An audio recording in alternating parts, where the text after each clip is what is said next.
सबको नमस्कार।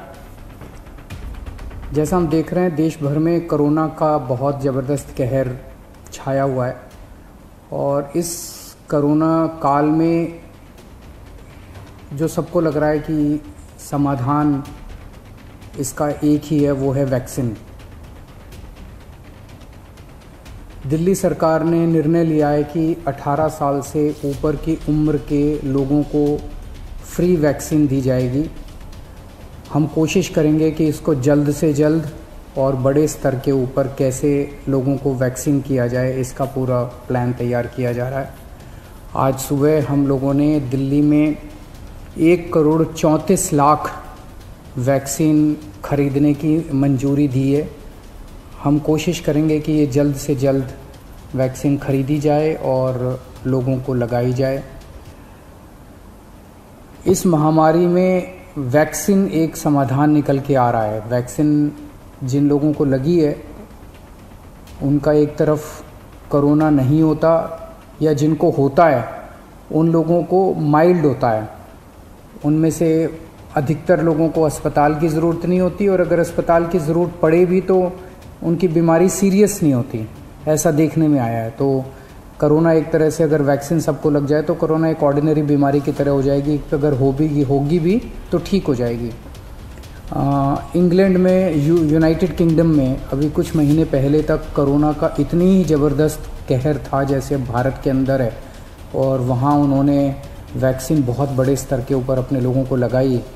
तो कोरोना के अंदर उस लहर के ख़त्म होने का एक बहुत बड़ा कारण एक्सपर्ट्स वैक्सीन को मानते हैं कि जिस इंटेंसिटी के साथ, एग्रेसिवनेस के साथ कोरोना वैक्सीन लगाई गई इंग्लैंड में, उसका कोरोना की लहर को ख़त्म करने में बड़ा योगदान रहा। वैक्सीन के एक निर्माता ने कहा है कि वो राज्य सरकारों को 400 रुपये में देंगे, दूसरे निर्माता ने कहा है कि वो राज्य सरकारों को 600 रुपये में देंगे, और केंद्र सरकार को दोनों 150 रुपये में देंगे।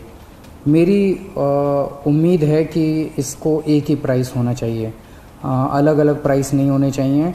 उनमें से एक निर्माता का मैं इंटरव्यू देख रहा था जो कह रहा था कि 150 रुपये में जब वो केंद्र सरकार को दे रहे हैं तो उसमें भी उनको फ़ायदा हो रहा है। तो अगर 150 रुपये में भी उनको फ़ायदा है, उसमें नुकसान नहीं है, तो 400 रुपये में और 600 रुपये में तो बहुत ज़्यादा फ़ायदा है।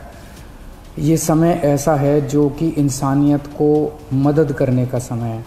ये समय ऐसा है जो प्रॉफिट कमाने का समय नहीं है। देश भर के अंदर केंद्र सरकार ने कई दवाइयों के प्राइसेस के ऊपर कैप लगाए। अलग अलग राज्य सरकारों ने हॉस्पिटल्स के प्राइसेस के ऊपर कैप लगाए कि अस्पताल जो हैं इससे ज़्यादा नहीं ले सकते दाम, इस चीज़ के इतने लेंगे, इस चीज़ के इतने लेंगे। ऐसे समय में जब सारा देश मिलके कोरोना की लड़ाई लड़ रहा है, मैं समझता हूँ एक तरफ मैं वैक्सीन मैन्युफैक्चरर्स से अपील करता हूँ कि एक तरफ वो खुद भी इस प्राइस को खुद ब खुद 150 रुपये पे ले आएंगे। पूरी ज़िंदगी पड़ी है प्रॉफिट कमाने के लिए।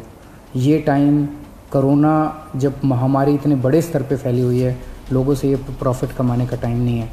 मैं केंद्र सरकार से भी अपील करता हूँ कि अगर ज़रूरत पड़े तो इसकी भी कैपिंग की जाए और इस प्राइस को कम किया जाए।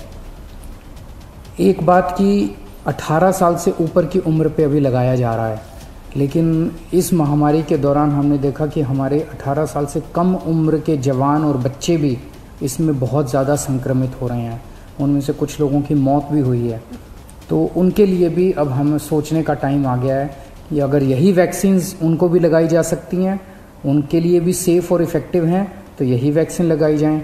और अगर ये वैक्सीन्स उनको नहीं लगाई जा सकती, दूसरी वैक्सीन्स की ज़रूरत है, तो मैं उम्मीद करता हूँ कि जल्द दूसरी वैक्सीन्स भी ईजाद होंगी जो बच्चों को भी लगाई जा सकें, उनको भी सेफ़ हो और इफ़ेक्टिव हो। दिल्ली में ऑक्सीजन बेड्स बढ़ाने का इस टाइम बहुत बड़े स्तर पे हम लोग काम कर रहे हैं। अभी मैं राधा स्वामी सत्संग ब्यास के वहाँ पे जो एक सेंटर बनाया गया है उसका मुआयना करके आ रहा हूँ। आज सुबह 10 बजे वो मरीजों के लिए खोल दिया गया है। लगभग 500 बेड्स शुरू किए जा रहे हैं। आज 150 बेड्स हैं, अगले 1-2 दिन में 500 बेड्स हो जाएंगे। उसके 2-4 दिन के अंदर इसको 2000 बेड्स तक और फिर 5000 बेड्स तक ले जाया जाएगा। इसके साथ साथ वहीं पे 200 बेड्स का आईसीयू भी तैयार कर रहे हैं राधा स्वामी सत्संग में। और तो मैं उम्मीद इसी तरह से पूरे दिल्ली के अंदर कई जगह फैसिलिटीज़ क्रिएट की जा रही हैं ऑक्सीजन बेड्स की। मैं उम्मीद करता हूं कि इससे जनता को काफ़ी फ़ायदा होगा। नमस्कार।